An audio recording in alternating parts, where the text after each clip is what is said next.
Buenos días a todos y a todas. Bienvenidos a este webinar, Nuevos Estándares de la Gestión Forestal FSC.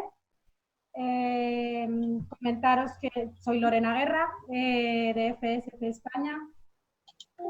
Este webinar será impartido por Silvia Martínez, directora técnica de FSC España.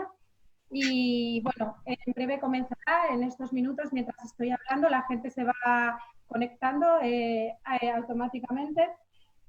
Por favor, mantener silenciados los micrófonos, aunque creo que habéis entrado todos con el micro desconectado. Y bueno, pues nada, comentaros un poco las reglas. La presentación se dará de forma continua, la llevará Silvia Martínez, y para evitar colapsos y que varias personas hablen a la vez, al final de la sesión se podrán plantear a través del chat todas las preguntas pertinentes, ¿de acuerdo? Las iremos respondiendo una a una, y si alguna persona, algún interesado quiere hacer una pregunta, hacer algún tipo de reflexión, luego levanten la mano y en la medida que el tiempo nos lo permita, pues iremos respondiendo.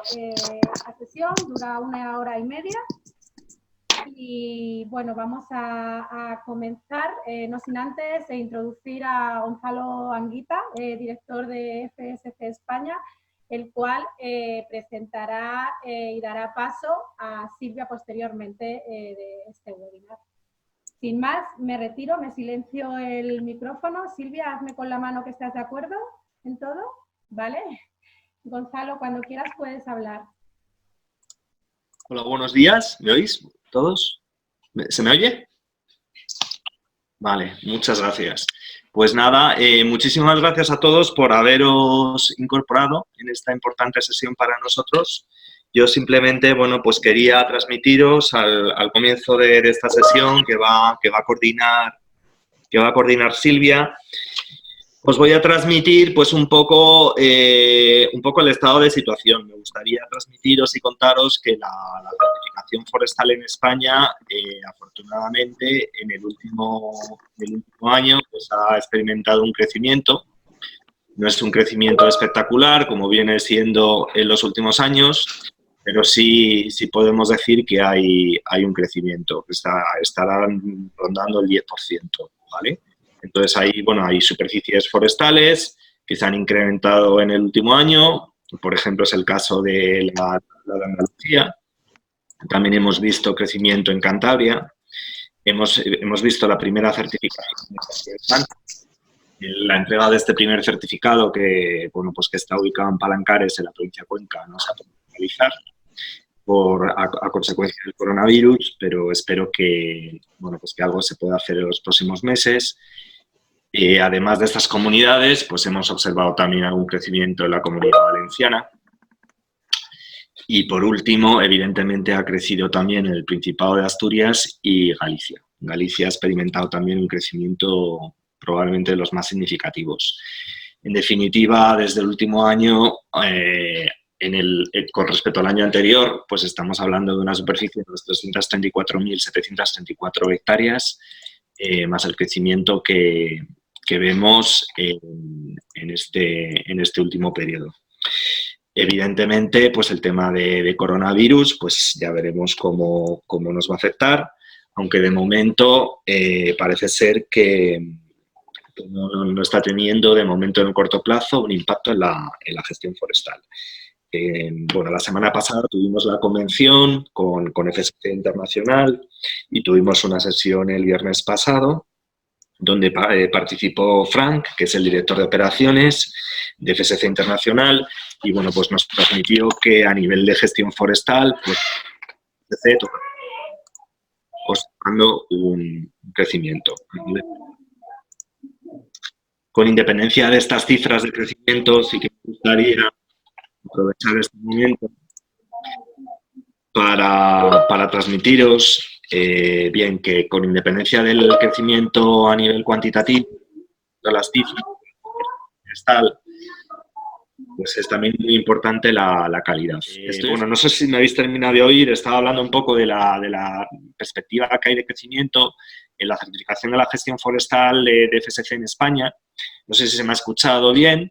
Estaba dando un poco las perspectivas de crecimiento del último año en las diferentes regiones en España y simplemente, bueno, pues estaba haciendo ahora otro punto. Quería transmitiros que con independencia de los datos, es muy importante la calidad en la certificación. Y ya sabéis que FSC, bueno, pues pone a gala que tiene los estándares más rigurosos, con unos impactos sociales y ambientales. Y esto tiene que ser cierto. De otra manera, perdemos relevancia, perdemos posicionamiento y, lógicamente, pues FSC no logrará crecer como se ha planteado, porque evidentemente pues nuestros estándares tienen una significación. Este mensaje pues me gustaría que quedara bastante recalcado. Pienso que todos los que estamos aquí en esta reunión, tanto si son partes interesadas como personas que están directamente gestionando certificados en la gestión forestal o incluso algunas personas o organizaciones nuevas que quieren ver el potencial o ver cómo va a crecer su organización o con interés para crecer con el FSC. Transmitiros lo que ya todos sabemos, que bueno, pues que FSC en España en los últimos años, bueno, pues hemos perdido, ¿vale? Esto es obvio, hemos perdido alguna parte de nuestro posicionamiento ambiental. Hay algunas organizaciones como Greenpeace en España, como también SeoverLife, que se han marchado de FSC y que han puesto algunas preguntas en relación a cómo se está llevando a cabo la certificación forestal, sobre todo en determinadas áreas, ¿vale? Pero también quiero deciros que a día de hoy, lo que todos sabemos, en esas áreas determinadas, como puede ser Cornisa Cantábrica, como puede ser Galicia, donde hay un tipo de superficie forestal productiva, con plantaciones de eucalipto, con plantaciones, es una silvicultura que tiene unas características determinadas, ¿vale? Entonces, nos obliga un poco a recapacitar. Entonces, en esta sesión que Silvia hoy va a coordinar, nosotros queremos que hoy la gente se vea con ojos nuevos, porque son estándares nuevos, con frescura y con ojos de novedad, ¿vale? Hay muchas importantes novedades en los estándares, en los diferentes principios y criterios, nos las va a explicar Silvia.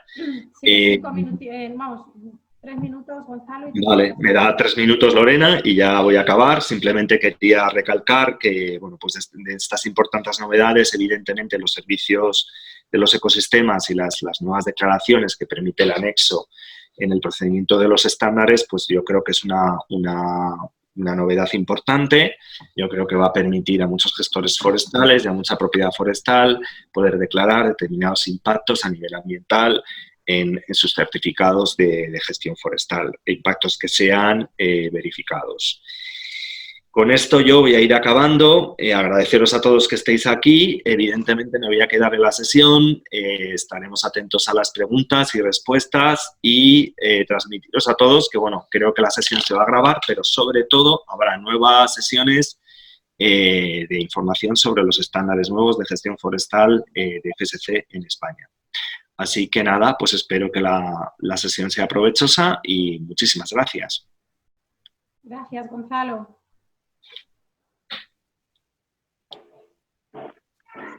Hola a todos, buenos días. Yo soy Silvia Martínez, muchos de vosotros me conocéis, pero hay alguna persona nueva que por si acaso me presento. Pues bueno, daros las gracias por participar en este webinar. Y bueno, espero que todos os encontréis bien y llevéis esta etapa de confinamiento de la mejor manera posible. Desde FSC España teníamos previsto realizar esta formación sobre los nuevos estándares de manera presencial y teníamos pensado hacerlo pues, en diferentes regiones de España, pero bueno, las circunstancias son las que son y nos hemos adaptado a esta nueva etapa y creemos que es importante tener esta sesión de formación sobre los nuevos estándares. Y lo hemos hecho, pues bueno, como todo en estos últimos días, ¿no? De manera online y a distancia. Espero que esta sesión os sea útil y podamos responder todas vuestras dudas y todas vuestras preguntas, ¿vale? Dejaremos 30 minutos al final para responder las preguntas. Las podéis ir escribiendo en el chat, como ha comentado Lorena. y las que no nos dé tiempo, si acaso no tengamos muchas preguntas, las responderemos vía mail, ¿vale? Como decía Gonzalo, esta es la primera sesión de varias que queremos mantener sobre los nuevos estándares. ¿Vale? Esta primera es una sesión genérica donde vamos a hacer una revisión por todo el estándar, contando un poco todas las novedades que se han incorporado en esta nueva versión. Y luego tenemos previsto hacer pues, sesiones temáticas o específicas sobre temas concretos, ¿vale? Una de ellas que está sobre la mesa es sobre el indicador 654, que muchos de vosotros ya conocéis, que es uno de los más conflictivos del estándar. Y yo también tengo interés en hacer una específica de servicio del ecosistema, como comentaba Gonzalo, sobre productos forestales no maderables, pero bueno, eso lo iremos comunicando sobre la marcha, ¿vale? Bueno, sin más, os voy a compartir pantalla, ¿vale? A ver, voy a quitar mi cámara.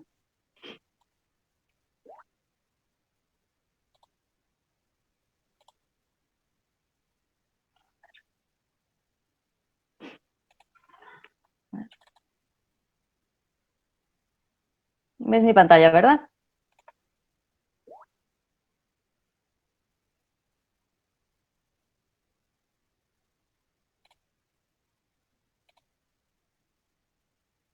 Vale. ¿Veis la pantalla, verdad? Lorena, ¿me haces ok si la ves?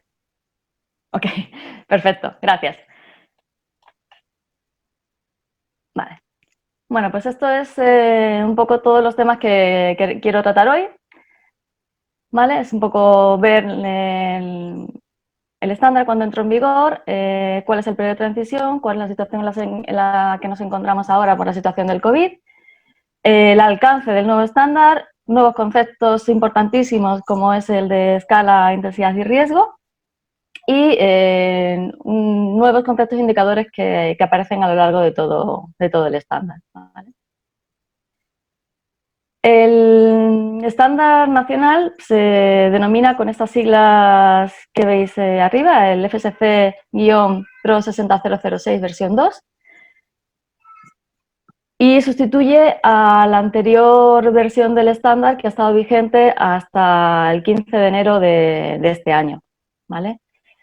El estándar antiguo lo tuvimos que modernizar o adaptar a la nueva versión de los principios y criterios del FSC internacional, ¿vale? Esta nueva versión de principios y criterios, pues como comentaba Gonzalo al principio, pues incorpora importantes aspectos ambientales y sociales que nosotros hemos transferido directamente a nuestra nueva versión del estándar, haciendo una norma para la certificación de la gestión forestal mucho más rigurosa en temas ambientales y que recoge mejoras sociales significativas, ¿vale?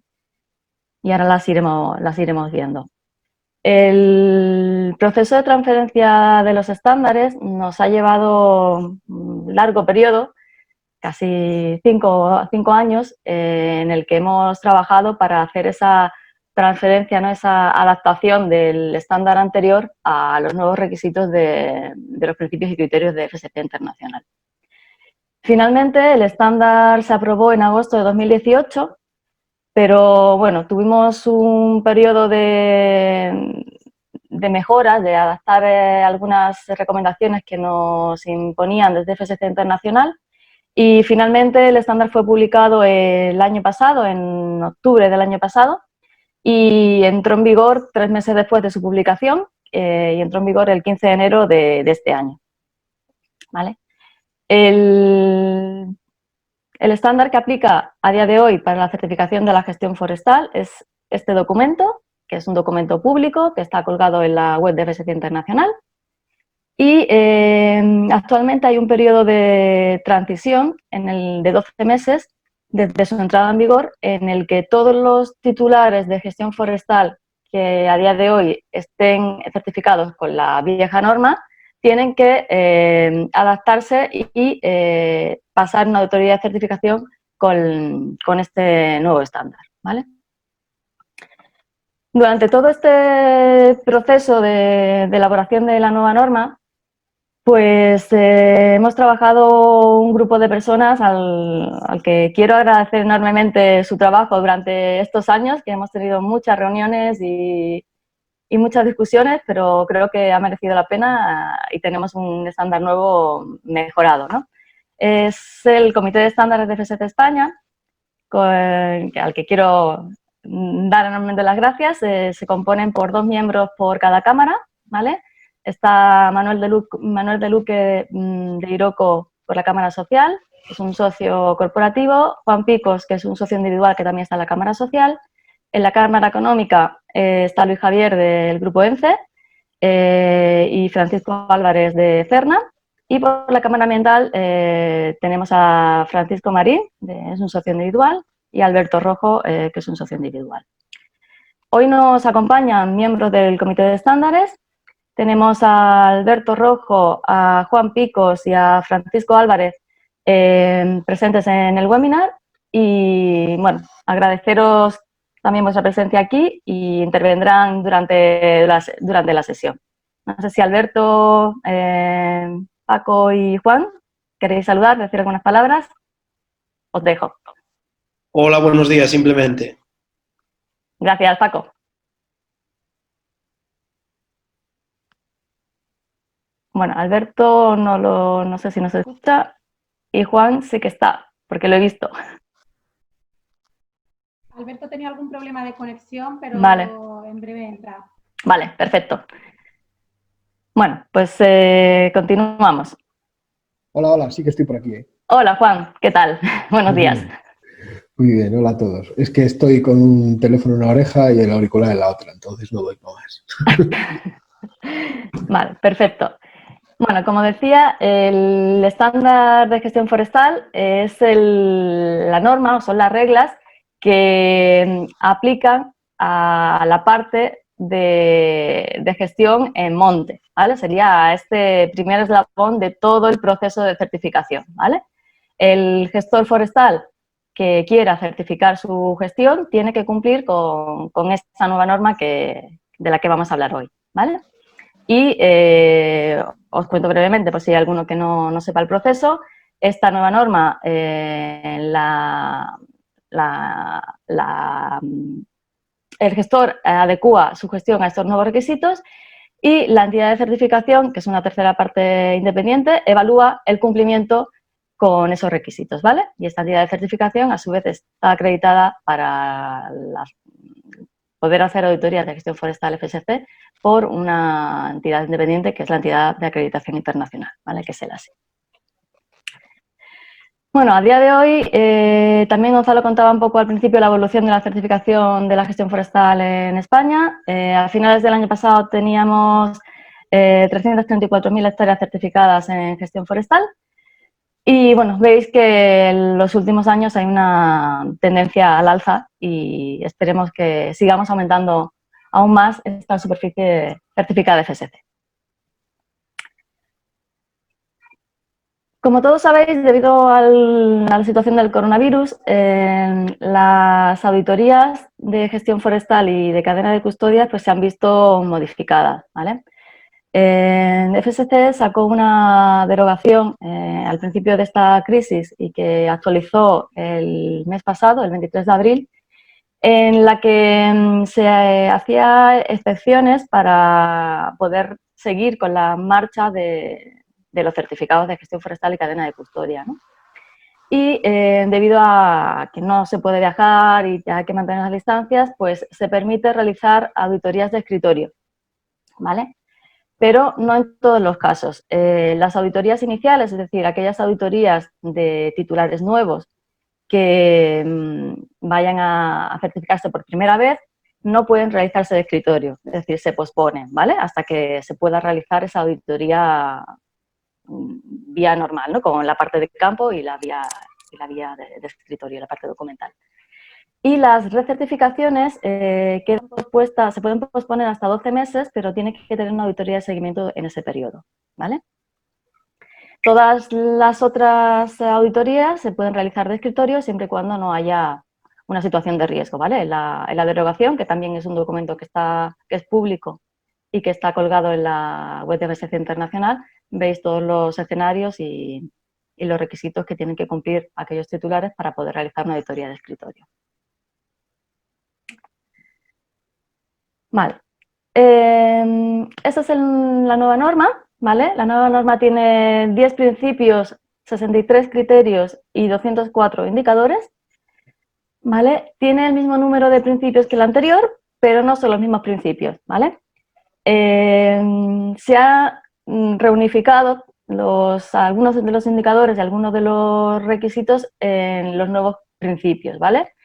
Para los que estéis más familiarizados con la norma, sabéis que en la anterior había un principio exclusivo de plantaciones y aquí ha desaparecido, ¿vale? Las plantaciones, igual que la versión anterior, tienen que cumplir con todos los indicadores del estándar, pero no hay un principio exclusivo para este tipo de modelo de gestión forestal, ¿vale? Están incorporados todos en los 10 principios, ¿vale? Está el principio 1, que es el relativo a cumplimiento legal, que es así que es similar al anterior. El principio 2, que habla de temas de derechos de los trabajadores y condiciones de empleo. El 3, que sigue sin aplicar porque es relacionado con los pueblos indígenas. El principio 4, de relaciones con las comunidades. El 5, beneficios del monte. El principio 6, habla de los valores y los impactos ambientales. El principio 7, habla de la planificación de la gestión. Y el 8, del seguimiento y evaluación de esta gestión. El principio 9 es el que trata los altos valores de conservación y el principio 10 es el principio nuevo que trata todos aquellos temas de la aplicación de las actividades de gestión, ¿vale? Luego tenemos anexos, 1, 2, 3, 4, 5, 6, 7, 8, 9 anexos, ¿vale? El primero es el listado de toda aquella legislación que aplica a las actividades de gestión. El anexo B habla de requisitos de la formación para los trabajadores, que luego veremos. El C es el diagrama de la red de áreas de conservación. El D son los elementos del plan de gestión. El E, la guía para hacer el seguimiento de este plan. El F son las estrategias para el mantenimiento de los altos valores de conservación. El G es un anexo nuevo que hemos incorporado, que habla de los indicadores adicionales para los productos forestales no maderables. Y el H es un anejo informativo que enumera todos aquellos indicadores que pueden cumplirse a escala grupal, ¿vale? Y el último es el anejo I, en el que hemos colgado y hemos traducido unas interpretaciones de BSC Internacional que van relacionadas con el cumplimiento de la red de áreas de conservación, sobre todo el indicador 654. Bueno, el estándar nuevo tiene un alcance que hemos ampliado, ¿vale? El alcance de la norma actual es para todo tipo de monte, entendiendo la definición de monte según marca la ley de montes, el artículo 5 de la ley de montes, ¿vale? Ya sea monte público, privado y matorral, plantación, bosque autóctono, ¿vale? Cualquier tipo de monte. Y hemos incluido, como sabéis, la anterior norma tenía de alcance la madera y el corcho y la resina. Y en esta nueva norma hemos ampliado a todas las producciones, es decir, producciones maderables y no maderables, ¿vale?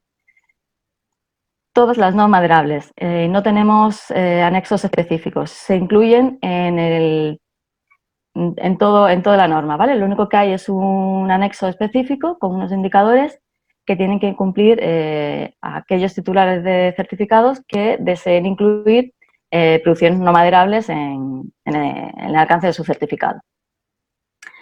Y también hemos incorporado los servicios del ecosistema. Explico. Tenemos un indicador que hace referencia a aquellas declaraciones promocionales de servicios del ecosistema que quiera o que desee hacer un titular de certificado, ¿vale? Y ese indicador enlaza directamente con todo el desarrollo normativo que se ha desarrollado en FSC Internacional para la certificación de los servicios del ecosistema, ¿vale? A día de hoy son 5, el agua, biodiversidad, carbono, recreo y suelo.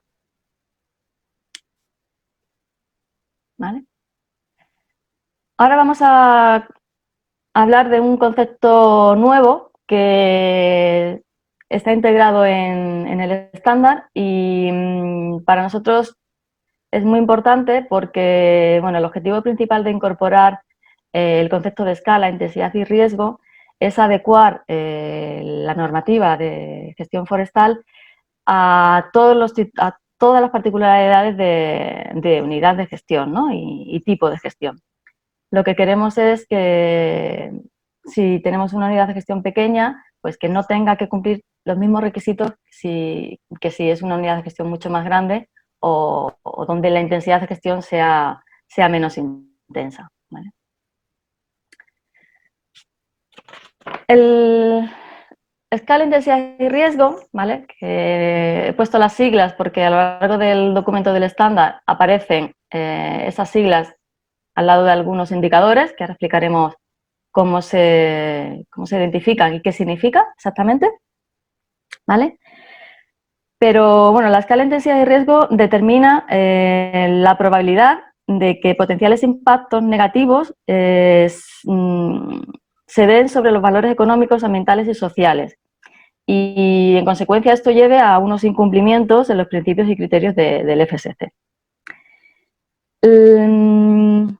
El concepto de escala, intensidad y riesgo está relacionado principalmente con el impacto de las actividades de gestión, ¿vale? Entonces, el riesgo no es más que la intensidad de la actividad, la escala a la que la estemos aplicando y sobre qué contexto, ¿no? Sobre qué área. Entonces, el riesgo es la unión de escala, intensidad más contexto, ¿vale? La escala se refiere generalmente al tamaño o extensión de la unidad de gestión, ¿vale? Y normalmente se mide en hectáreas, ¿vale? En superficie. Y nosotros en el estándar hemos hecho 4 clases de escala en función del tamaño de la unidad de gestión, ¿vale? Hemos definido micropropiedad como aquellas unidades de gestión menores de 15 hectáreas, ¿vale? Pequeña propiedad, aquellas unidades de gestión que están entre 15 y 250 hectáreas. Y mediana propiedad, las unidades de gestión que están entre 250 hectáreas y 20.000 hectáreas. Y ya la gran propiedad son aquellas unidades de gestión que son mayores a 20.000 hectáreas, ¿vale? Y como novedad, el nuevo umbral de SLIM nacional es de 250 hectáreas, que engloba la micro y la pequeña propiedad, ¿vale? Anteriormente, nuestro umbral de SLIM era 100 hectáreas, ¿vale? Pues ahora lo hemos subido a 250 y engloba estas 2 clasificaciones de escala, de la unidad de gestión, ¿vale? En cuanto a intensidad de la gestión, dejo a Alberto, que no sé si ha podido entrar. Lorena. Alberto, ¿estás? ¿Alberto? Bueno. Creo que le voy a tener que llamar, ¿vale, Silvia? Bueno, no hay problema. Por favor, continúo, sí. Vale, en cuanto a intensidad, intensidad es la medida de la gravedad o potencia del impacto de una actividad de gestión sobre los valores ambientales, sociales o económicos, ¿vale? En el contexto de gestión forestal, la intensidad se vincula generalmente a las actividades que perturban el lugar, es decir, como el uso de maquinaria, pues para aprovechamiento, para la preparación del suelo, ¿vale? Y nosotros lo que hemos trabajado dentro del comité, pues para definir la intensidad de la gestión, pues trabajamos en ver qué tipo de actuaciones se consideraban intensivas o extensivas, ¿vale? Entonces, bueno, aquí tenemos un listado de actuaciones que, bueno, hemos hecho una clasificación, ¿vale? Por ejemplo, tipo de corta. Si el tipo de corta está hecho, la intensidad, la actuación es intensiva, ¿vale? Y si el tipo de corta pues es por aclareo sucesivo o por rodales, pues la actividad sería extensiva, ¿vale? Y así, pues igual con la actuación de regeneración, si es artificial la consideramos intensiva y si es natural, extensiva. En cuanto al turno, si el turno de corta es de turno corto, sería intensivo, y si es turno largo, sería pues medio alto, ¿vale? En cuanto a si se usan químicos, si era habitual, pues se consideraría una actuación intensiva, y si no se utiliza o se realiza de manera puntual, sería extensiva, ¿vale? Y en cuanto a los tratamientos de mejora, si había habitualmente, se consideraba intensivo, y si no, o si eran de manera puntual, sería extensivo, ¿vale? Vale. Pues después de esta clasificación, lo que nos lleva es, ya tenemos definido si la gestión es extensiva o intensiva, y lo asociamos al grado de naturalidad, es decir, al contexto de esa unidad de gestión, y determinamos cuál es la intensidad, ¿vale? Entonces, si tenemos una unidad de gestión que no es plantación y tiene un tipo de gestión extensiva, la intensidad de la gestión es baja, ¿vale? Si tenemos una unidad de gestión que no es una plantación, pero tiene una gestión intensiva, la intensidad de la gestión sería media, ¿vale? Y luego tenemos los dos casos de plantación, en el que cuando la gestión es extensiva, la intensidad sería media, y en el caso de que la gestión fuese intensiva, la intensidad de gestión es alta, ¿vale? Pues así es como hemos tratado de definir la intensidad de gestión. Vale. Vale. Un segundo, Silvia. Sí. Vale, recordar a aquellas personas que han entrado y cuyo nombre en el usuario pone el mío, cambiarlo, por favor. Se modifica en los 3 puntitos que tienes bajo el nombre de Lorena, o sea, al lado de Lorena Guerra, y renombrar, por favor. Gracias, Silvia. Continúa. Vale, gracias, Lorena. Vale, como os comenté al principio, las siglas EIR aparecen a lo largo de todo el estándar, ¿vale? Nosotros lo que hemos hecho es adaptar, como pone aquí, el 20% de los indicadores según la escala, intensidad y riesgo de las actividades de gestión, ¿vale? Y podéis ver a lo largo con su numeración correspondiente, y hay algunos de los indicadores que tienen un segundo indicador que aparece subrayado y con las siglas EIR, ¿vale? Esta segunda parte del indicador dice cómo se debe de cumplir el indicador en aquellas situaciones de escala o intensidad de la gestión que se determinan en este indicador EIR, ¿vale? Nosotros lo llamamos indicadores de escala, intensidad y riesgo, ¿vale? Ahora lo explicamos mejor. Tengo a Paco por aquí, que nos explica varios ejemplos de indicadores que tienen ese indicador EIR en el estándar. Paco, por favor. Hola, buenos días de nuevo a todos. Nada, agradezco a FSC que nos haya hecho partícipes de este webinar para ayudar un poquillo a explicar en estos primeros pasos con el nuevo estándar cuestiones que pueden surgir en cuanto a su aplicación. Se nos ha pedido comentar algún pequeño ejemplo de aplicación de escala, intensidad y riesgo y alguna cuestioncilla más. Y bueno, pues en función de varios indicadores que nos ha propuesto aquí Silvia, pues intentaré comentar un poquillo la visión desde el comité cuando se planteó un poco su redacción o su forma de abordarlo. El indicador 724 del principio 7, que nos pone como primer ejemplo, dice: el plan de gestión analiza los aspectos ambientales, sociales y económicos de las actividades adyacentes a la unidad de gestión que pueden influir en su gestión. Esto tiene que ver con la evaluación y el análisis del marco ambiental, social y económico del entorno del OUG. Como veis, tiene una nota de aplicación de escala, intensidad y riesgo.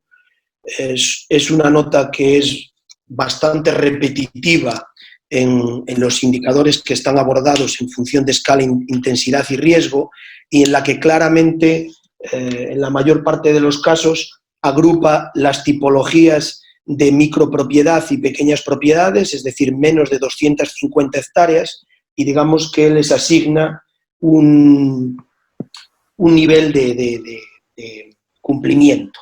Vale. Concretamente aquí dice que es suficiente hacer referencia a los estudios existentes a una escala apropiada. Y también acompaña una pequeña nota que pone ver anexo H, como os decía Silvia al inicio. El anexo H corresponde, es en el que indica o especifica todos aquellos indicadores del estándar que pueden ser de aplicación a nivel o escala grupo. Vale. Si lo verificáis en el anexo H, simplemente vais al indicador, al principio 7, veis el listado de todos aquellos indicadores del principio que serían afectos de, son abordables a nivel grupo, o que digamos que la evaluación de ese indicador se puede hacer a nivel grupo, y efectivamente el 724 cumple, con lo cual UGs de menos de 250 hectáreas podrían cumplimentar esos estudios existentes a escala apropiada, pues de una forma grupal, es decir, con un estudio marco o algo similar que sea a nivel de todo el grupo.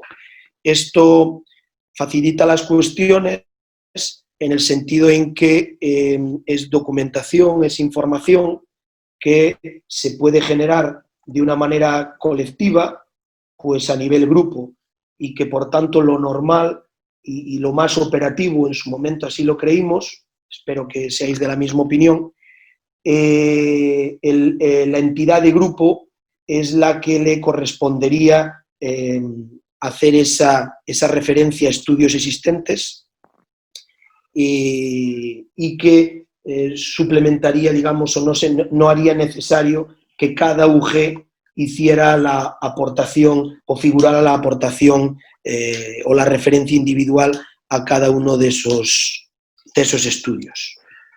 Pasamos al siguiente ejemplo, Silvia. Sí. Indicador 221. Se aplican sistemas como la negociación y los planes de igualdad que promueven la igualdad de género y que previenen la discriminación laboral entre hombres y mujeres en materias como ejemplo las prácticas de empleo, oportunidades de capacitación, adjudicación de contratos, procesos de involucramiento y actividades de gestión. Lo que os decía, sigue un poco el formato que hablábamos anteriormente, micro y pequeñas propiedades, es decir, todas aquellas UGs de menos de 250 hectáreas, se considera suficiente, tal y como lo especifica, que no haya evidencias de discriminación laboral de género. Es decir, no hay que hacer un trabajo específico, una aportación, elaboración de protocolos, listado, registro, cuestiones de ese tipo, es decir, documentación adicional. Lo único que debiera de verificar los auditores es si hay alguna evidencia de discriminación laboral. Si no existe evidencia, se entiende que este indicador, para todas aquellas UGs de menos de 250 hectáreas, estaría convenientemente, estaría validado. También se hace referencia al anexo H en el sentido de verificar que este indicador es cumplimentable a nivel grupo.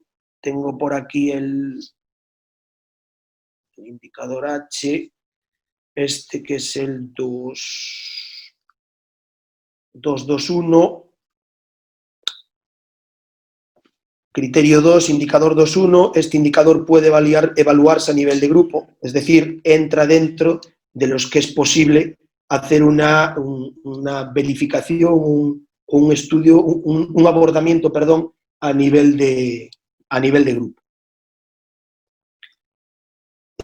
Seguimos, Silvia. Sí. ¿Hola? Sí, sí. Silvia, Ya. Silvia, tenemos a Alberto Rojo, por si quieres darle paso. Luego, Ok. Vale. Paco, continúa. ¿Continúo yo? Sí. Vale. Indicador 651.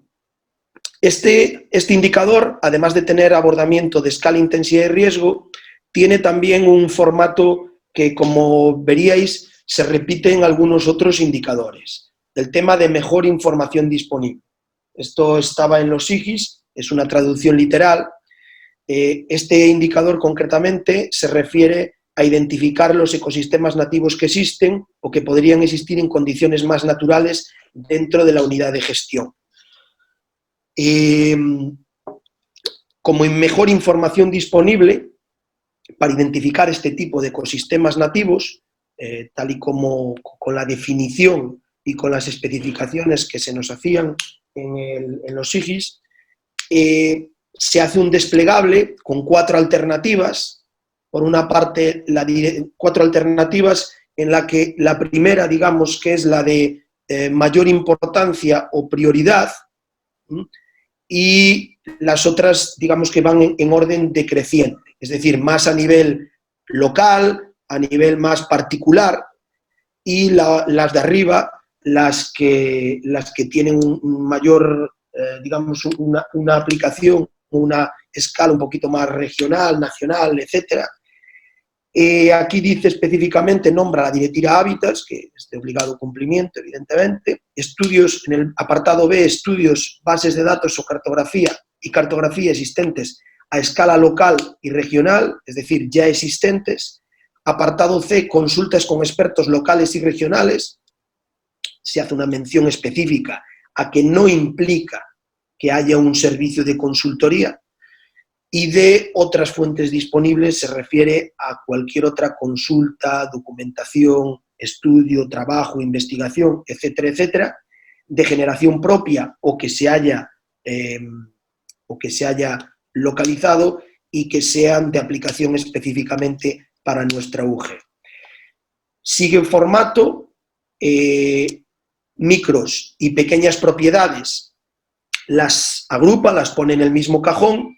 E incluye también, hace aquí una mención, es uno de los pocos indicadores, porque realmente son pocos, la mayor parte son abordables bajo el concepto de escala, pero hace referencia también a la intensidad de la gestión, concretamente baja, es decir, UGs por debajo de 250 hectáreas y aquellas UGs de baja intensidad de gestión, sería simplemente necesario evaluar lo referenciado en los apartados A y B, Directiva Hábitats y estudios existentes a nivel local y regional. En el caso de UGs con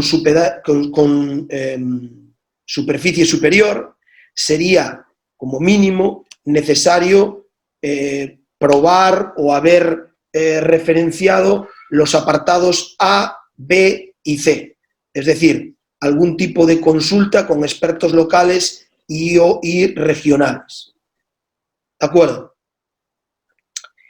Y no sé si hay alguna... Bueno, si hay alguna duda o alguna cuestión, me interrumpís y me decís, por favor.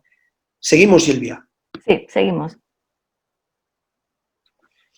Venga, este sí. Indicador 725. Esta hace referencia a planes de gestión, al principio 7, y a la planificación de la gestión, y se refiere a los planes anuales.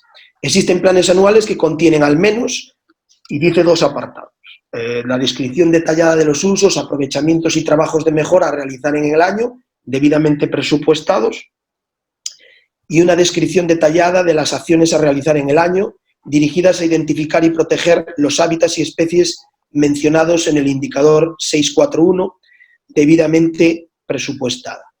Es decir, una parte, digamos que la descripción de aquellas actuaciones a realizar, generales, con su presupuesto o su valoración económica incluida, y por otra parte y específicamente aquellas que están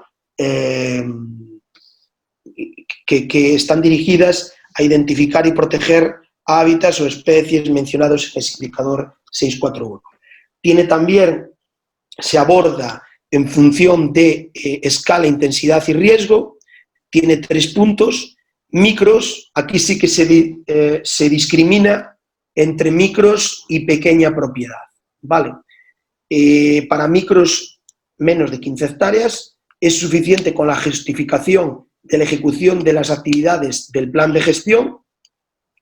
En el caso de pequeñas propiedades, es decir, entre 15 y 250 hectáreas, hay que incluir al menos la información referida en el apartado A, que puede estar integrada, es decir, no tiene que estar independientemente en un documento aparte que explícitamente diga planes anuales. No, esto puede estar abordado de una manera conjunta o como el técnico redactor considere oportuno en el instrumento de gestión.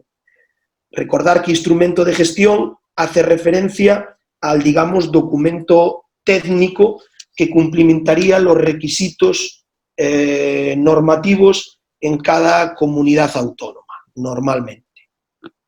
Y no hay que, lo dice explícitamente, no habría que redactar un documento nuevo, ¿de acuerdo? Este es un tema que comentamos bastante intensamente porque los planes anuales, normalmente, aunque esto depende de la tipología de instrumento de gestión, no es lo mismo un plan simple, una adhesión a un modelo selvícola o que un proyecto de ordenación. Normalmente los proyectos de ordenación, planes técnicos a veces también, normalmente también, establece anualizadamente las actuaciones que se realizan y también les da una valoración económica. Estaría integrado dentro del instrumento de gestión y por tanto no es necesario generar nada nuevo. Y luego en el punto 3, para las UGEs de baja intensidad de gestión, la planificación puede tener una periodicidad superior al anual cuando las actividades ligadas a aprovechamientos, trabajos de mejora y defensa de los hábitats y especies tengan una frecuencia muy baja. Esto que se refiere fundamentalmente a aquellas UGEs que al margen de la escala que tengan, puesto que pueden tener una escala muy amplia, la intensidad de su gestión es baja y por tanto no tiene sentido, porque no existen, no tiene sentido pretender establecer las actuaciones, etcétera, etcétera, anualizadas año por año, cuando probablemente algunas actuaciones no existen, es decir, son bianuales, trianuales o con la periodicidad que corresponda al tipo de intensidad de esa UG. ¿Ok? Ok. Pasamos Gracias. al siguiente indicador. Gracias, Paco. Creo que no había estoy. más. Gracias. De acuerdo, a vosotros. Pues continuamos. Ahora os quería comentar algunos aspectos relacionados con el principio 2, el que habla de derechos de los trabajadores y las condiciones de empleo, ¿vale? Porque aquí sí que ha habido algunas novedades, ¿vale? Me he saltado el 1, el principio 1, no porque no sea importante, sino porque no ha habido cambios sustanciales, ¿vale? Es el que habla de todo el tema de cumplimiento legal. Aquí en el principio 2 sí que hemos hecho algunas incorporaciones de indicadores nuevos relacionados sobre todo con temas de igualdad de género y brecha salarial, ¿vale? En el criterio 2.2 justamente hemos incorporado muchos indicadores que hablan de temas de igualdad, que promueven la igualdad de género entre hombres y mujeres, en indicadores en los que se habla de que las ofertas de trabajo y las medidas de prevención de riesgos han de estar disponibles independientemente del sexo, ¿vale? Y luego tenemos indicadores que tratan temas salariales, es decir, que no tiene que haber diferencias de salarios entre hombres y mujeres. También tenemos varios indicadores que a algunos de vosotros os puede llamar la atención, que hablan de temas de maternidad, de las bajas de maternidad y paternidad, que son el indicador 226 y 227, ¿vale?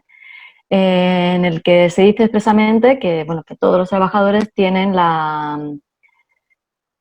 tienen a disposición las bajas de maternidad y paternidad y pueden disfrutarlas, ¿no?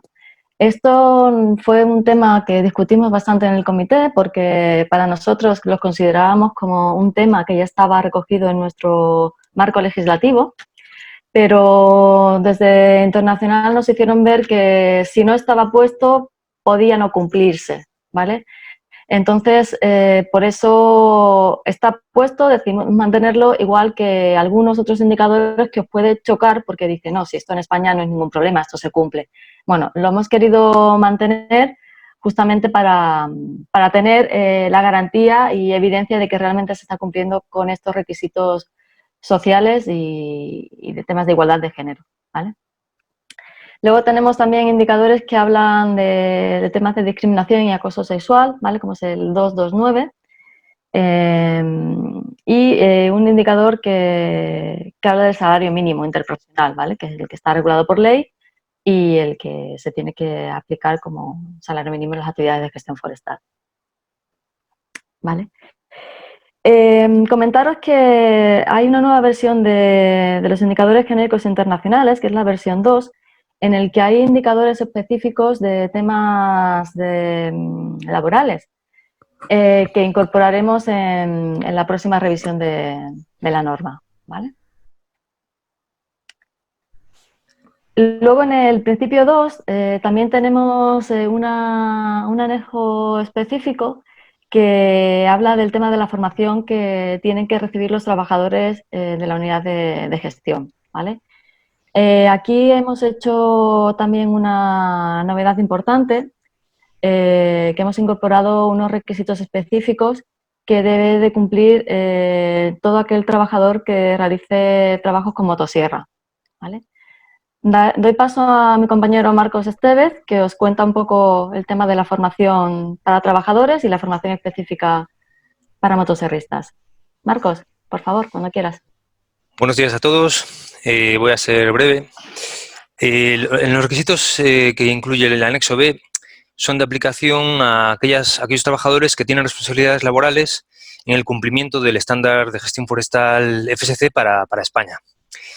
En primer lugar, sería necesario identificar qué requisitos legales son de aplicación a las actividades de gestión forestal que están bajo la responsabilidad de ese grupo de trabajadores o de ese trabajador. En segundo lugar, habría que impartirle formación sobre 8 puntos: legislación laboral, igualdad de género, gestión de sustancias peligrosas y de pesticidas, los trabajos que desarrolle, especialmente cuando sean de alta peligrosidad. En ese sentido, hablaré en la siguiente diapositiva sobre motosierristas, derechos legales y constitucionarios de las comunidades locales, impactos de la gestión sobre el medio social, ambiental y económico y la mitigación de esos impactos ambientales o de esos efectos negativos. Y finalmente, las medidas de mantenimiento y o mejora de los servicios del ecosistema que ha comentado Silvia y que se tratarán más adelante y que tienen mucho interés para España. En cuanto a requisitos mínimos de formación para acreditar laboralmente a motosierristas que operen en montes, bosques o unidades de gestión forestal certificadas FSC, se pide al menos uno de los siguientes apartados. Puede ser el carnet europeo de motosierrista. Tenéis 3 hiperenlaces donde podéis ampliar información de qué es y cuáles son los alcances de ese carnet europeo. Si no se dispone de eso, podría ser suficiente un título de formación profesional agraria de nivel 2 o superior, especializado en aprovechamientos forestales, de acuerdo con el Real Decreto 108/2008, que desarrolla los contenidos de esa titulación y de otras. Y si no se dispone del 1 o del 2, el tercer apartado, tercer requisito que valdría sería que un curso teórico-práctico de formación certificado o acreditado por una entidad pública o privada, que debería incluir, antes del inicio de incorporarse al puesto de trabajo, un curso teórico-práctico de al menos 16 horas. Y reciclajes, cursos de reciclaje cada 6 meses aproximadamente, al menos de unas 8 horas. Ambas formaciones, la inicial, previa al inicio, y los reciclajes, tienen que cada trabajador tendría que superar una evaluación teórico-práctica para conseguir el certificado o la acreditación o la homologación, dependiendo de la nomenclatura que se aplique. Os comentamos también que desde octubre de 2018 FSC España ha creado una comisión de motoserristas o un grupo de trabajo a nivel nacional en el que está el grupo ENCE y el grupo SONAE como representantes de la Cámara Económica, Unión Sindical Obrera, el sindicato, como representante de la Cámara Social de Socios de FSC España, y Carlos Ibero como representante de la Cámara Ambiental de FSC España. Se trabajó hasta mayo de 2019, hubo más de 7 reuniones, se entregó un documento a la Junta Directiva, se evaluó y se ha reactivado la comisión el mes pasado y está previsto que, si el COVID-19 lo permite, hacer una formación piloto a final de este año. Una primera formación piloto y otra seguramente en cuanto se pueda, en 2021. Muchas gracias.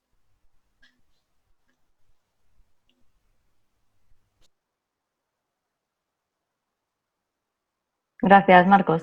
No lo he comentado al principio, pero bueno, la idea de incorporar esta formación específica para motoserristas es porque, bueno, dentro del comité consideramos que esta actividad era una de las actividades con mayor riesgo y la que llevaba aparejada mayor número de accidentes laborales, y desde FSC España consideramos que era un tema a mejorar y por eso decidimos tener unos requisitos mayores en cuanto a la formación que tenían que tener estas personas que trabajaban con motosierra en las unidades de gestión FSC. Esperemos que sea efectivo y veremos la aplicación de aquí a un año, cuando ya el estándar esté ampliamente implantado, si hemos conseguido el objetivo, ¿no? Bajar la siniestrabilidad en el sector.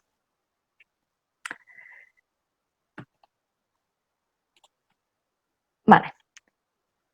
Pues seguimos avanzando. El principio 4 está relacionado con el tema de las comunidades locales que viven dentro de la unidad de gestión o colindantes, ¿vale?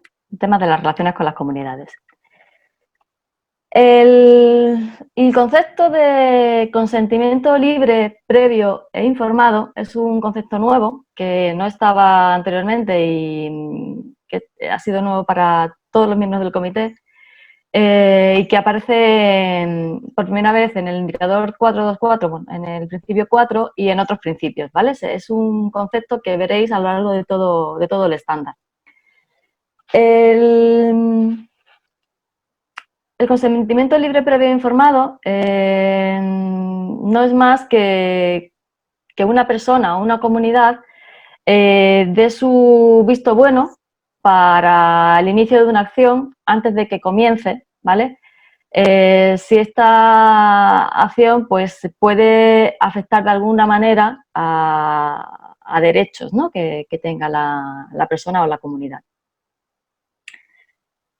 ¿Vale? Entonces, bueno, el indicador 424, pues por poneros un ejemplo, nombra que las comunidades tienen que dar su consentimiento libre, previo e informado antes de que las actividades de gestión que afecten a sus derechos y que ellos delegan inicien, ¿vale? Va relacionado casi siempre con una delegación de la gestión o una delegación de uso de un recurso, ¿vale? Normalmente. Vale. Otro concepto nuevo que también nos puede llamar la atención es el tema de la involucración de manera adecuada, ¿vale? Este fue un término que tuvimos que adaptar a la nomenclatura nacional porque del inglés no había manera de traducirlo. Y bueno, esto también es algo bastante sencillo de entender, pero que incorpora dos definiciones que me gustaría aclararlas, ¿vale? El tema de involucrar son todos aquellos procesos mediante el cual la organización comunica, consulta y proporciona medios para que las partes interesadas y las partes afectadas puedan participar, ¿vale? En las decisiones de gestión, por ejemplo, ¿vale? Los términos que quería comentaros son los de parte afectada y parte interesada, ¿vale? La parte afectada es fácil de entender, es cualquier persona, cualquier comunidad, grupo de personas que está o que probablemente esté expuesta a los efectos de la unidad de las actividades que se dan en la unidad de gestión, ¿vale? Pero las partes interesadas son aquellas que han mostrado su interés o se sabe que tienen interés especial en las actividades de gestión de la unidad de gestión, ¿vale? Comento esto porque igual en la anterior versión del estándar no aparecía esta diferenciación de partes interesadas y partes afectadas, ¿vale? Ahora sí, y hay que tener en cuenta a ambas partes, ¿vale? No solamente las que están involucradas de manera directa con las actividades de gestión, sino aquellas que hayan mostrado un interés en esas actividades, ¿vale? Vale.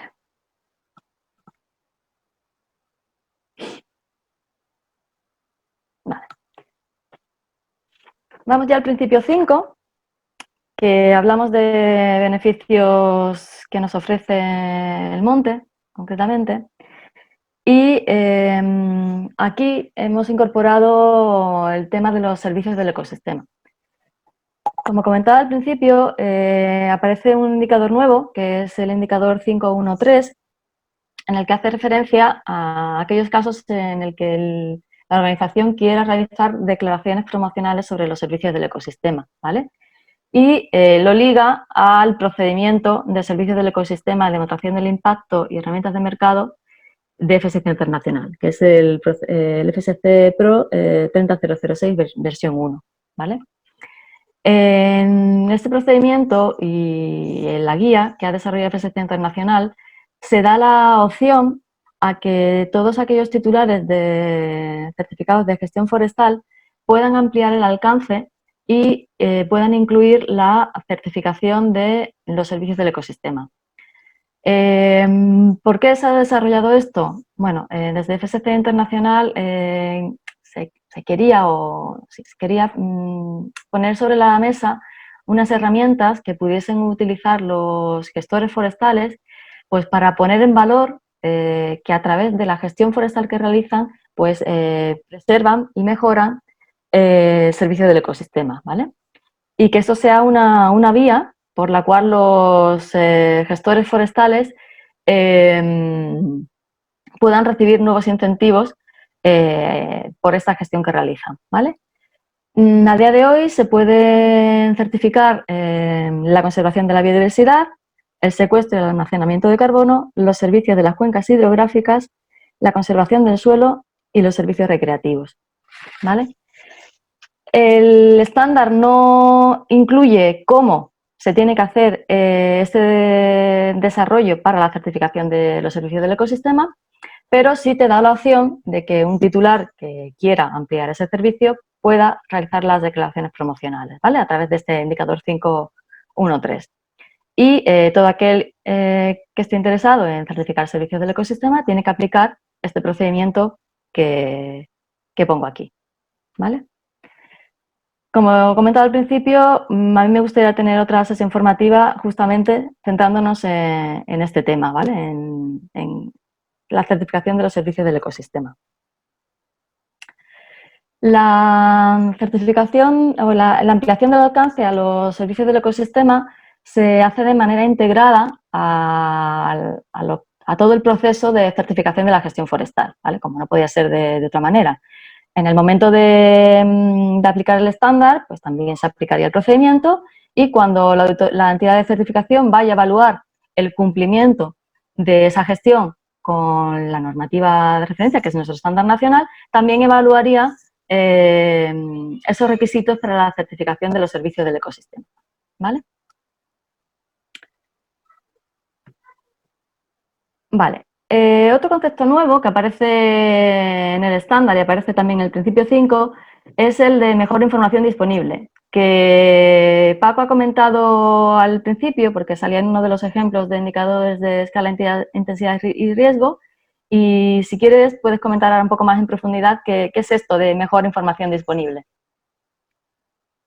Hola de nuevo. En las diapositivas, sí, tenéis ahí un extracto del glosario en el que hace, digamos, una descripción de lo que se debe entender por mejor información disponible. Datos, hechos, documentos, opiniones de expertos, etcétera, etcétera, etcétera, y que se pueden obtener a través de un esfuerzo y un coste razonables, sujetos a conceptos de escala y de intensidad de las actividades de gestión y siempre bajo un enfoque precautorio. Esto que, bueno, ahora estudiando el principio 5 salen esos dos indicadores, el 521 y en el 524, tiene un formato muy repetido y que además, bueno, muy repetido, bastante repetido, y que yo comenté en uno de los indicadores de escala, intensidad y riesgo, con abordamiento de escala, intensidad y riesgo, que veía anteriormente. El formato en general es establecer un listado con distintas alternativas, digamos que aquella información que se consideraba básica o fundamental, en una escala de mayor a menor importancia, y que, bueno, en cada referente al objeto de cada uno de los indicadores, pues se consideraba que era lo mínimo imprescindible para consultar y por lo menos verificar. En general, llevan ese formato que veíamos en el otro indicador, es decir, en virtud del nivel de escala y el nivel de intensidad de gestión, pues se citan específicamente qué apartados son los mínimos que se deben de verificar. Mínimos. A partir de ahí, en cada caso, pues cada gestor realizará lo que considere más oportuno. Pero sí que se establecen esas consultas mínimas que se deberían de verificar. No sé qué más comentar, Silvia, en cuanto a este formato de indicador. No sé si tienes tú algo más. No, simplemente comentar, por ejemplo, los indicadores que... los indicadores que nombro aquí, el 521 y el 524, ¿vale? Pues nombra también la mejor información disponible en relación al momento en el que se tienen que establecer los niveles de aprovechamiento tanto de madera como de productos forestales no maderables, ¿no? Pues que se basen en esa mejor información disponible que se detalla, ¿vale? Gracias, sí, Paco. En este 521 y en el 524, el formato de esto de mejor información disponible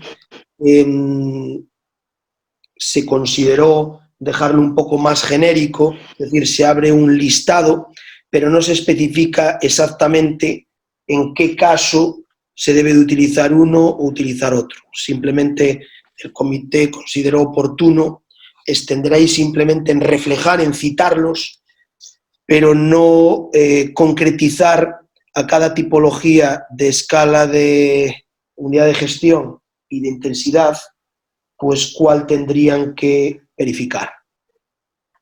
Nada más. Vale, perfecto. Gracias, Paco. Seguimos, vamos ya al principio 6. En el principio 6 hablamos de valores, impactos ambientales, ¿vale? Y aquí también trataremos varias definiciones y varios conceptos nuevos muy importantes y que consideramos también de gran interés y que queremos explicaros ahora. Y bueno, la idea nuestra es también tener una formación específica sobre este tema, ¿vale? Sobre el tema de la red de áreas de conservación, que ahora veremos. En el principio 6, pues hablamos sobre todo de la importancia, ¿no?, que tiene el identificar los impactos que la gestión va a tener sobre el medio, sobre la parte ambiental y la parte social. Tenemos que evaluar ese impacto para poder prevenir sus impactos negativos, ¿no? Y en el caso de que se originen esos indeseables impactos negativos, pues poder corregirlos y actuar en consecuencia, ¿vale? Aquí tenemos dos definiciones nuevas, ¿vale? Pero muy importantes, ¿vale? En el principio 6 se habla a lo largo de muchos de los indicadores que hay que proteger las áreas de muestras representativas, ¿vale? ¿Qué son esas áreas de muestras representativas? Pues son aquellas partes de la unidad de gestión que están destinadas a conservar o restablecer ecosistemas que se producirían de forma natural, ¿vale? Este concepto se incluye en otro, que es el de la red de áreas de conservación, ¿vale? También muchos de los indicadores van enfocados al mantenimiento de esa red de áreas de conservación. Concretamente el indicador 654, que ahora hablaremos, ¿vale? La red de áreas de conservación son aquellas partes de la unidad de gestión para las cuales la conservación es el principal y único objetivo, ¿no? Estas áreas incluyen las muestras de áreas representativas que hemos comentado anteriormente, zonas de conservación, áreas de protección, áreas de conectividad y áreas de alto valor de conservación, ¿vale?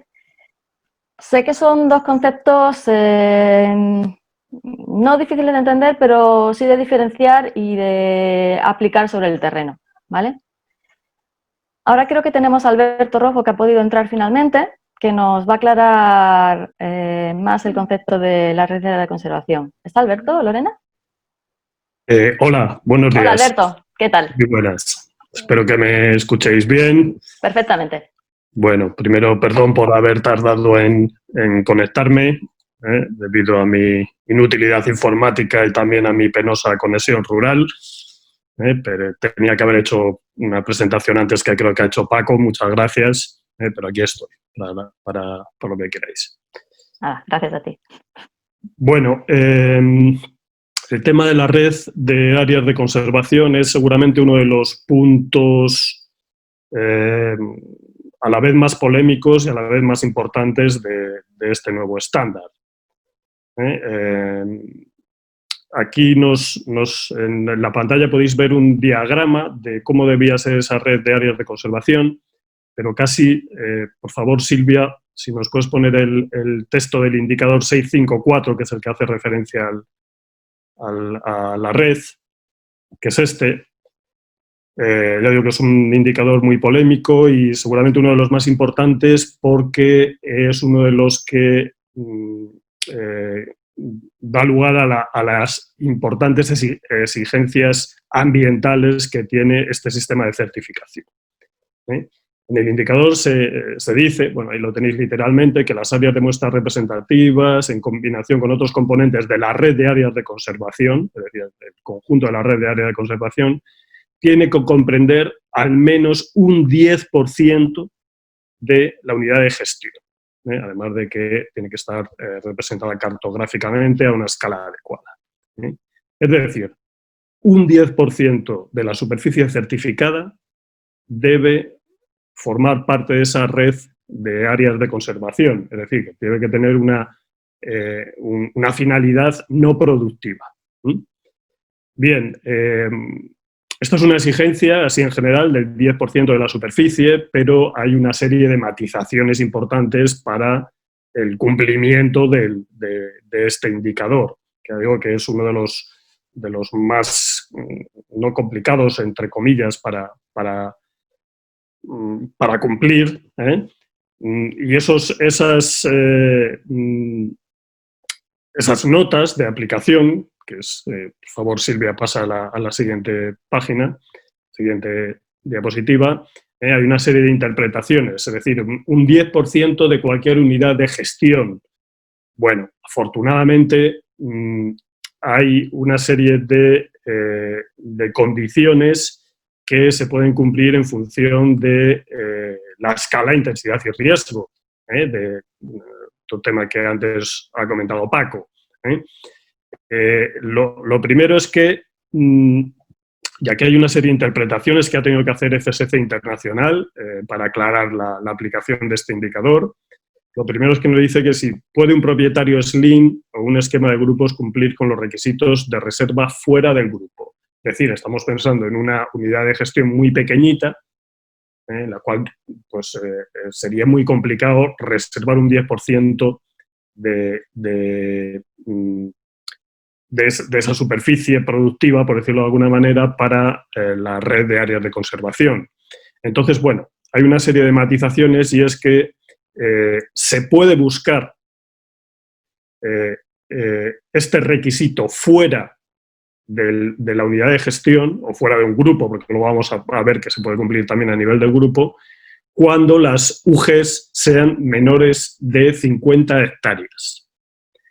Este es un valor que ha establecido FSC Internacional, que no coincide con ninguno de los valores de superficie que tenemos establecidos en el nivel de escala del estándar español, que recuerdo que son 15 y después 250 hectáreas. 250 es el límite para SLIM, pero es un valor que queda así establecido, de tal manera que todas las unidades de gestión de menos de 50 hectáreas pueden buscar esa superficie de la red de áreas de conservación fuera de su superficie o del grupo, cuando se da una serie de condiciones que, bueno, vienen a continuación,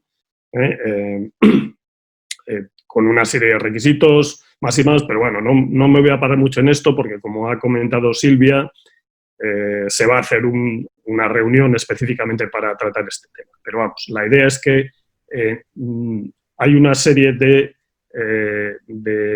cuestiones que facilitan el cumplimiento de este estándar.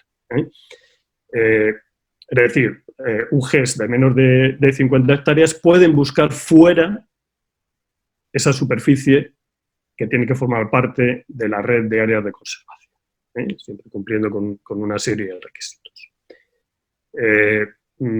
Tiene que ser, no vale decir yo tengo una superficie fuera, sino que tiene que ser una actividad proactiva, valga la redundancia, ¿no? Sino que no vale con pagar un dinero a un propietario de fuera para que sume esa superficie, sino que hay que demostrar que se hace algún tipo de actividad para el mantenimiento y la mejora de la biodiversidad en esas superficies. Esta es una nota de interpretación y después hay otra, a continuación, si nos puedes poner, Silvia, por favor, que habla sobre, básicamente, si es posible cumplir este indicador a nivel de grupo. Y la interpretación, nuevamente una interpretación hecha por FSC Internacional, es que efectivamente se puede cumplir a nivel de grupo en el caso de la escala SLIM, que, como antes os contó Paco, pues en este caso se ha aumentado hasta 250 hectáreas. Bueno, hay una serie, y además tiene que tenerlo así establecido el grupo, etcétera. Pero básicamente las dos notas al indicador son que se puede establecer, se puede cumplir este indicador a nivel del grupo y que las UGs menores de 50 hectáreas pueden buscar esa superficie fuera de la propia UG o fuera del grupo si es que forma parte del grupo. Básicamente es eso. Bien, si volvemos, por favor, Silvia, al esquema que había antes de esto es, este es un diagrama establecido también por FSC Internacional dentro de los indicadores genéricos internacionales, donde se explica un poco este tema del 10%, que depende, por una parte, de la escala de la unidad de gestión y, por otra parte, de la intensidad de gestión, así como del estado del ecosistema, un poco, por decirlo así, de la escala paisajística.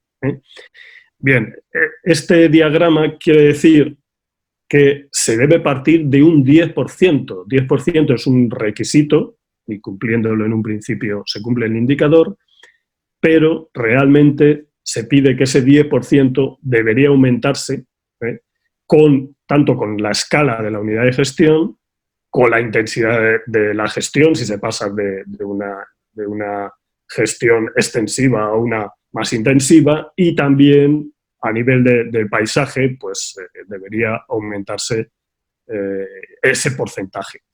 No hay establecido unos porcentajes mínimos en estas distintas escalas, pero creo que se entiende que con el aumento de la escala, de la intensidad de gestión y del valor del paisaje, pues esa superficie de la red de áreas de conservación debería ser proporcionalmente mayor a estas cuestiones, ¿no? Entonces, también una novedad, porque en el estándar anterior había un requisito superficial también, en porcentual, vamos, y ya estaba, no había una cuestión como esta, pero ahora mismo los auditores deberían también de analizar este tema y ver que ese mínimo del 10% debería variarse y aumentarse en función de estas tres cuestiones. Es una novedad importante también de este nuevo estándar.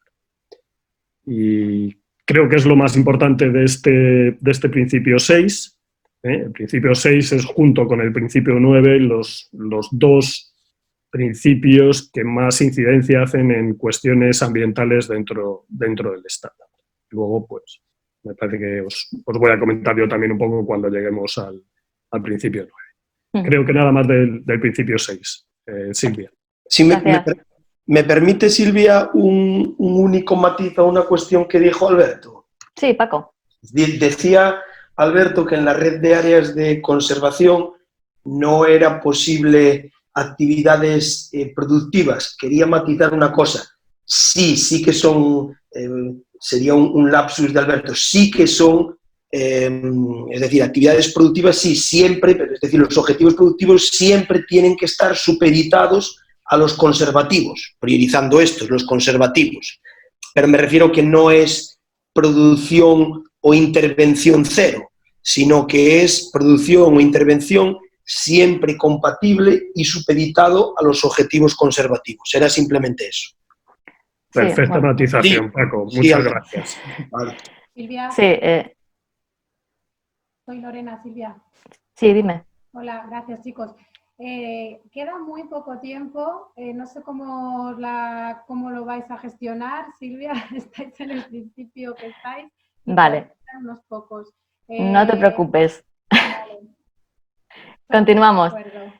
Continuamos. Ya este tema es como ha comentado Alberto, es un tema muy importante, claro, y en el que dedicaremos una formación específica a tratar el tema de las redes de áreas de conservación, ¿vale? Pero sí, buena matización, Paco. La conservación ese es el principal objetivo, pero no el único.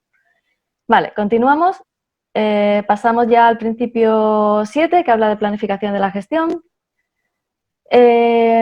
Aquí simplemente comentar un tema que ya ha salido antes, el que hay que tener en cuenta a la hora de planificar la gestión, pues tanto a las partes afectadas en la gestión como a aquellas partes interesadas, ¿vale? Que ya hemos visto anteriormente la definición de parte afectada y parte interesada. ¿Vale? Y hay algunos indicadores de este principio que vuelven a nombrar a las partes interesadas, ¿vale? El principio 7, bueno, hay un anexo relacionado que es el G, que son aquellos indicadores adicionales para poder incluir en el alcance del certificado aquellos productos forestales no maderables que el gestor determine, ¿no? Como comentaba al principio, hemos ampliado el alcance del estándar, incluimos ya todas las producciones no maderables, incluimos el corcho, la resina, la miel y sus derivados, ¿vale? Y también incluimos la ganadería en régimen extensivo, ¿vale? Como lo define el Ministerio. En ese caso sería la vaca nodriza, el ovino, el caprino de carne, el cerdo ibérico y otras razas autóctonas, el equino en explotación de cría y selección de razas autóctonas, ¿vale? La caza también queda incluida en el alcance de este estándar, los pastos y los frutos, ¿vale? Frutos, pues castaña, piñón, bellota, frutos silvestres y también las aromáticas, las setas y los hongos, ¿vale? Pues en este anexo se enumeran cuáles son todos aquellos indicadores que tiene que cumplir el gestor forestal que quiera incluir en su alcance los productos forestales no maderables. En estos casos, el gestor tiene que cumplir, evidentemente, con todos los indicadores del estándar, ¿vale? Y además con los indicadores que vienen listados en este anexo, ¿vale? La mayoría de ellos son indicadores genéricos, exceptuando algunos que solamente aplican a algunos productos concretos, como puede ser la caza o la miel en alguno de los casos, si no recuerdo mal, ¿vale? También quiero hacer una formación específica sobre productos forestales no maderables. Esto es una novedad en nuestro estándar también muy importante, ¿vale? Abre la vía a poder certificar de manera conjunta a la gestión pues todas las producciones de nuestros montes y que salgan certificadas FSC, ¿vale? Pasamos al principio 8, vamos a pasar bastante rápido el 8 y nos vamos a centrar en el 9, que habla también de temas ambientales, de altos valores de conservación. En el principio 8 se basa justamente en seguir y evaluar los impactos ambientales y sociales, ¿vale? O una vez más, impactos ambientales y sociales. Es muy importante en este estándar la mejora en temas ambientales, evitar el impacto de la gestión en temas ambientales y reforzar las mejoras sociales y evitar también que pongamos en peligro o perjudiquemos a las comunidades. Y prueba de ello es que hay un anexo también específico, que es el anexo E, que es una guía para la realización del seguimiento, ¿vale? De la gestión, en el que hay un apartado exclusivamente para identificar y describir los impactos ambientales de las actividades de gestión, ¿vale? Y otro también específico para identificar y describir los impactos sociales que puede tener nuestras actividades de gestión, ¿vale? Entonces, bueno, es una guía bastante exhaustiva de todos los puntos que hay que tener en cuenta a la hora de realizar y evaluar las actividades de gestión, ¿vale? Dos puntos importantes también en este principio 8, se incorporan dos indicadores que aplican a aquellos titulares de certificados que tengan incluido también al cadena de custodia en su alcance, que sea hasta la puerta del monte, relacionados con el tema de reglamento de la madera, de la UTR, ¿vale? Es el indicador 852 y 853, en el que se incluyen cuáles son los requisitos que tiene que cumplir pues todos los documentos de venta de productos, ¿vale? Para cumplir con el reglamento, pues se tiene que identificar cuál es el nombre común y científico de la especie y el origen de este material, ¿vale? Y en el caso de que sea certificado o no, FSC, ¿vale? El indicador 853 también pues enumera cuáles son los campos que tienen que tener las facturas o documentos de venta de productos que se vendan como certificados FSC, ¿vale? Otra vez más, identificación de origen y nombre común, ¿vale? Y como cualquier producto certificado, pues el código de certificado y la declaración del producto, ¿vale? Estos dos indicadores refuerzan el cumplimiento en temas de cadena de custodia, ¿vale? Garantizando la integridad de la cadena de custodia desde que un producto certificado sale del monte hasta que llega al consumidor final. Y como sabéis, todo el reglamento, toda la normativa relacionada con cadena de custodia también se ha adecuado para cumplir con todo el tema del reglamento de la madera, de UTR. Vamos ya al principio 9, en el que volvemos a tratar otra vez con detalle y en profundidad temas ambientales. Es un principio exclusivamente dedicado a temas ambientales y se habla de los altos valores de conservación, ¿vale? Aquí doy paso a Alberto, que nos contará brevemente aspectos de este principio. Alberto. Muy bien, muchas gracias, Silvia. Hola de nuevo a todos. Muchas gracias a Paco por la matización importante anterior, por supuesto. Bueno, este principio 9 de altos valores de conservación repite más o menos el esquema que tenía el estándar anterior, aunque se han introducido matices nuevos en cuestiones que ha comentado Silvia a lo largo de los principios anteriores. Como su nombre indica, altos valores de conservación es todo aquello que precisa de algún tipo de actuación específica para mantener esos valores, valga la redundancia. Entonces, FSC, y esto es una cuestión muy importante, ha establecido 6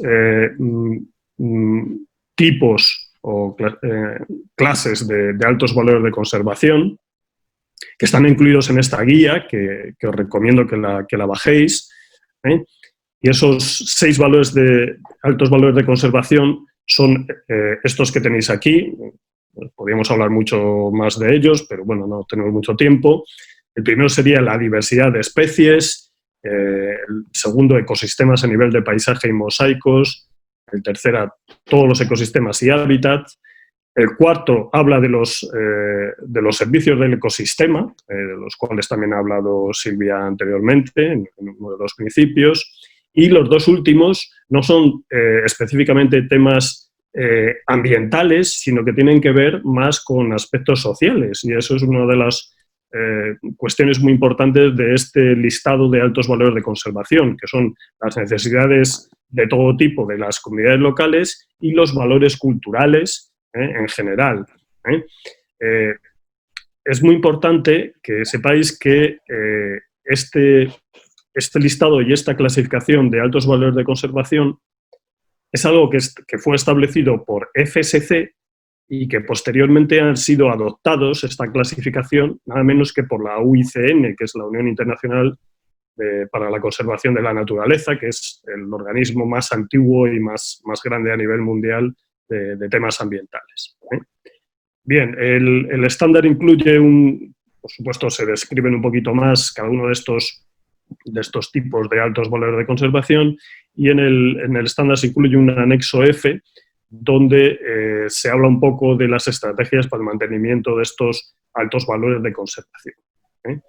De todas maneras, aunque ahora mismo el estándar es auditable y medible, tal como está, estamos pendientes, y si puedes pasar la siguiente, gracias Silvia, diapositiva, estamos pendientes de una adaptación nacional de la clasificación de altos valores de conservación, a qué corresponde a cada tipología de espacio natural protegido, de otras cuestiones que hay en España, cómo se organiza a nivel nacional, y esa adaptación pues habrá que hacerlo antes de la próxima revisión del estándar. Ya sabéis que los estándares no son nada fijos, sino que están en continua evolución y mejora, y entonces, bueno, pues es una de las tareas pendientes dentro del grupo de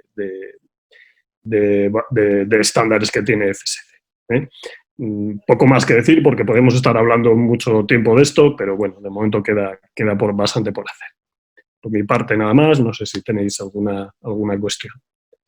Gracias, Alberto. Yo apuntar un tema para que quede claro. El principio 9, como ponía al principio, los altos valores de conservación que se identifican y sobre los que tratan los indicadores de este principio se basan en las definiciones de la guía de recursos, ¿vale? Adaptándolas siempre a nuestra realidad nacional, hasta que tengamos, como bien dice Alberto, esta adaptación nacional que tenemos pendiente de realizar, ¿vale? No la hemos realizado antes porque, bueno, FSC Internacional estaba desarrollando estas guías que han salido hace un par de meses y, bueno, queríamos aplicarla para hacer ese desarrollo nacional. Muy bien, pues vamos acabando. Si no, Lorena me va a decir que ya voy sobrepasada de tiempo. El último principio es el principio 10, que habla es el principio 9, ¿vale? Que habla de la aplicación de las actividades de gestión. Y aquí solamente quiero comentar 2 aspectos novedosos que se han incorporado, que es el tema del cambio climático, que hasta ahora pues no se hacía referencia en los estándares. Aquí hay un criterio con varios indicadores que hacen referencia a temas de cambio climático, en el que, bueno, se enumeran, ¿no? O se recomiendan que las especies que se utilicen estén bien adaptadas ecológicamente a la estación, ¿vale? Y se hablan de los diferentes escenarios climáticos establecidos, ¿no? Y otro tema también que anteriormente no aparecía explícitamente es el tema de los desastres naturales. Y el criterio 10.9 también nombra y tiene varios indicadores en los que se han de evaluar los riesgos y poner en práctica actividades que reduzcan esos impactos, ¿no? de los desastres naturales, ¿no? Aquí pongo una imagen de los desastres del Klaus de hace un par de años y bueno, es un tema que antes no aparecía y ahora se ha incorporado y creemos que es novedoso y también es importante tenerlo en cuenta. Pues yo ya me callo, que sé que ha sido intenso, pero bueno, eran muchas cosas y yo sabía que era difícil condensarlo en tan poco tiempo, pero bueno, ahora si Lorena me deja, dejamos por lo menos un cuarto de hora para resolver preguntas del chat y las que queden pendientes, pues las respondemos vía mail. ¿Os parece? Vale, Silvia, sí. Muchísimas gracias por todo el trabajo realizado para poder sacar adelante este estándar. Y nada, no hay ninguna pregunta de momento en el chat. Si alguien quiere levantar la mano para hacer alguna reflexión, es el momento. Unos minutillos tenemos, pero no mucho más por no incumplir el plazo establecido. Y comentar que todas las preguntas que surjan o que se quieran y no podamos abordar aquí, escribirnos a informacion@es.fsf.org y las iremos atendiendo. También añadir que el webinar se ha grabado y que podrá descargarse y consultarse en nuestros medios. Ya os comunicaremos. No tenemos ninguna pregunta. Marcos ha puesto un comentario para aclarar sobre un enlace. Vamos a ver, no hay ninguna pregunta, ninguna reflexión. Si alguien quiere hablar, que se active la cámara, es el momento estelar.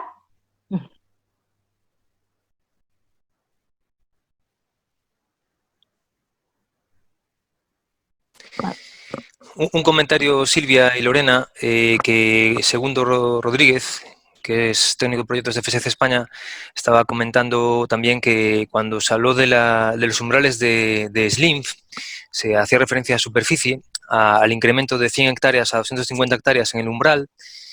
Y bueno, queríamos aclarar tanto Segundo como yo que en el caso hay otro tipo de SLIMF que es bastante importante, habría otros dos.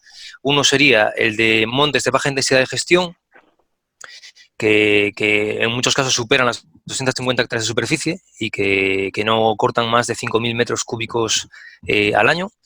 Y habría otro tercer caso que serían los comunitarios, que serían, por ejemplo, montes vecinales en mano común o parques rurales, podrían entrar en ese tipo de SLIMF y también se pueden beneficiar de algunas simplificaciones de la normativa de FSC. Gracias. Gracias, Marcos. Bueno, como hemos comentado, realizaremos próximos webinars específicos sobre aspectos concretos y, bueno, el siguiente, creo que por importancia y porque es lo más problemático a lo mejor difícil de aplicar, será el 654, que hemos comentado anteriormente, relacionado con la red de conservación, ¿vale? Si tenéis alguna sugerencia o queréis que tratemos algún tema concreto, nos lo podéis decir. Nosotros encantados, ¿vale? Yo tengo previsto 654, que creo que es importante, servicios del ecosistema y algo relacionado con no maderables, pero si queréis que hagamos un temático sobre algún tema concreto. Sí, Silvia, si me permites. Sí, claro. Paco. Sí, yo quería proponer precisamente a colación de lo que acaba de comentar Marcos y lo cual tiene múltiples matices que no vienen al caso ahora comentar, creo que sería conveniente que esta cuestión de SLIMF también la tratáramos independientemente, porque puede dar, insisto, a lo mejor incluso estos últimos comentarios yo creo que a lo mejor generaron alguna duda y creo que sería conveniente analizarlo de manera pormenorizada, porque tiene muchos matices, ¿vale? Se implica demasiado y se integra al menos parcialmente con los conceptos de escala, intensidad y riesgo, y es una cuestión que hay que analizar con un poquito de cuidado. Por eso propongo que se haga de manera específica en otro momento, ¿vale? Vale, perfecto.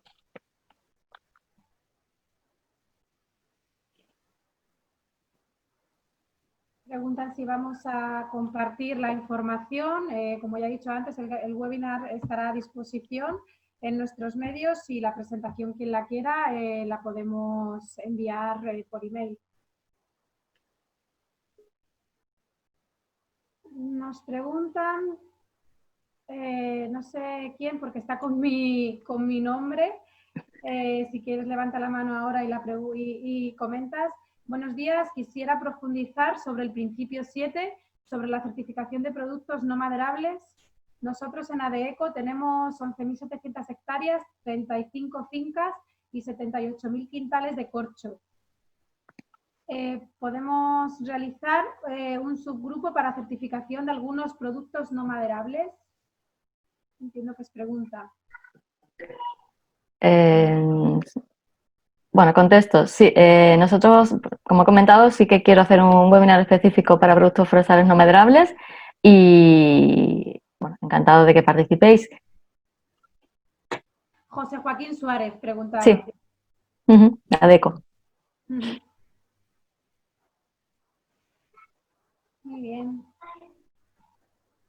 Veo que Noemí García de Tenzas ha escrito en el chat y ya se han respondido entre Marcos y Noemí, luego todos lo podéis ver. Bueno, pues no sé si ya cerramos, Silvia. Si no hay más preguntas. No hay ninguna más preguntas. Esperamos 2 minutos y damos por concluida la sesión. Muchas gracias a todos por estar todo este tiempo aquí. Vale. Comenta Noemí que hagamos la formación del 654 lo antes posible. Porque, bueno, sí, como comentaba al principio, dentro del año 2020 todos los titulares de certificados tienen que, antes del 15 de enero de 2021, tienen que haber sido auditados contra la norma nueva, ¿vale? Entonces, bueno, es un tema novedoso y en el que ha cambiado aspectos importantes y sí, conozco la importancia y que tenemos que realizar esta formación concreta lo antes posible. Gracias, Noemí. Bueno.